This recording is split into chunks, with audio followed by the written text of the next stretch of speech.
This is Talal Ahmed from the University of West London, student ID number 34143365, on behalf of the module strategy.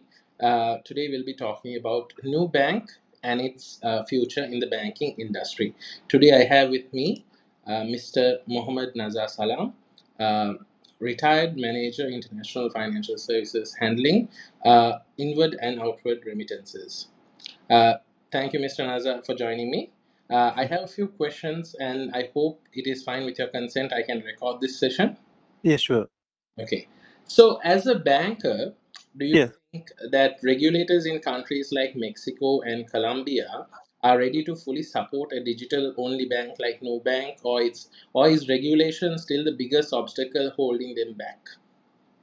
What I feel, Thalal, is the countries will try to promote the digital banking because everywhere that is the norm now. The future trend will be the digital banking.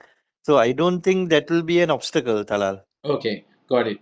And so you think that this even in Latin America this will be something that customers or consumers will be looking for. Do you think the market is something that's matured enough to handle it? Yeah, they will be matured, I think, and but and at the same time, if you can give some digital banking training or the technical awareness and how to handle and all those little bit of training, people will be really geared to handle this. Perfect. Also, big banks like Itaú are now launching their own digital products. Do you personally think traditional banks can catch up to bank, or has Yeah. the gap already become too wide or too close? I don't think. Because I don't think. Nubank I don't think. completely I don't online. think in that aspect. Yes. Yeah, What I feel is like they can start on their own, but before that, that awareness and the training has to be done prior. After that, better to launch it. okay, okay. And Nubank gives credit to people who have never had a bank account before. From your Yeah, experience, how risky yeah. is that approach, and do you think it's a smart long-term business model or a ticking time bomb? No, that will be a ticking time bomb because those who have not had bank accounts, it will be a little bit of a 50-50 chance risk it. Yes. Talal, And yes.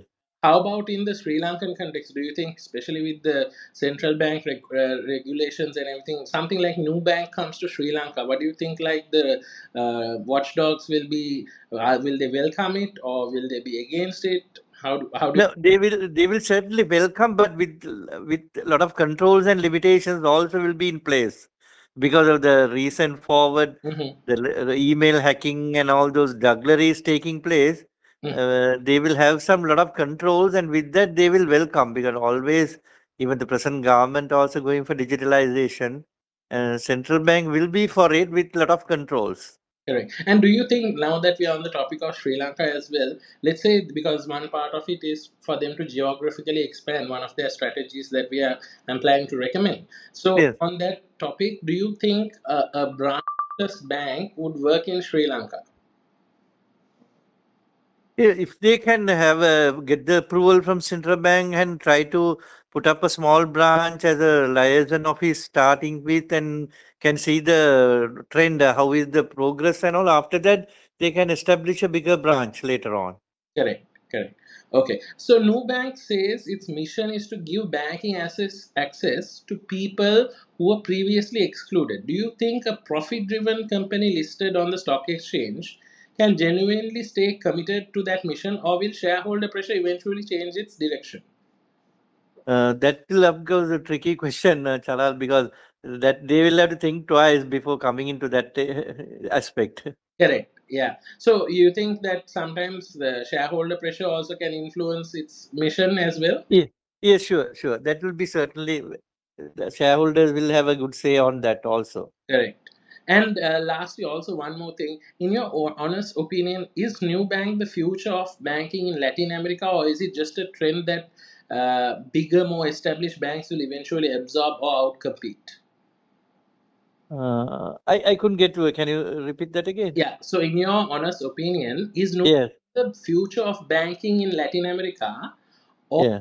just a trend that bigger, more established banks will eventually absorb or outcompete? Could it be No, it is not a trend. It is not a trend. It is a future banking trend, I think. it is What I feel is, yeah, they will have to market themselves and come up with, and they are, since they have a 88 million base or something, what I read in that disclosure, what you sent. correct? So they have a good base at the moment. Correct. And also, especially with banks competing with very narrow margins as they become more competitive.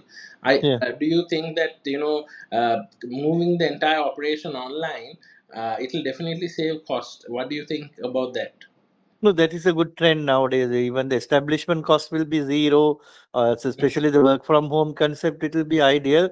But initial 1 or 2 years, they will have to go through some period where they cannot be able to make profit. But later on, they can establish themselves, and after they establish good corporate clientele, they'll be able to go beyond the break-even point.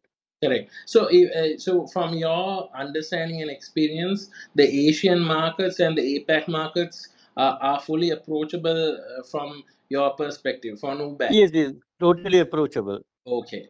Yeah, I think we have all the points covered. Thank you, Mr. Nazar.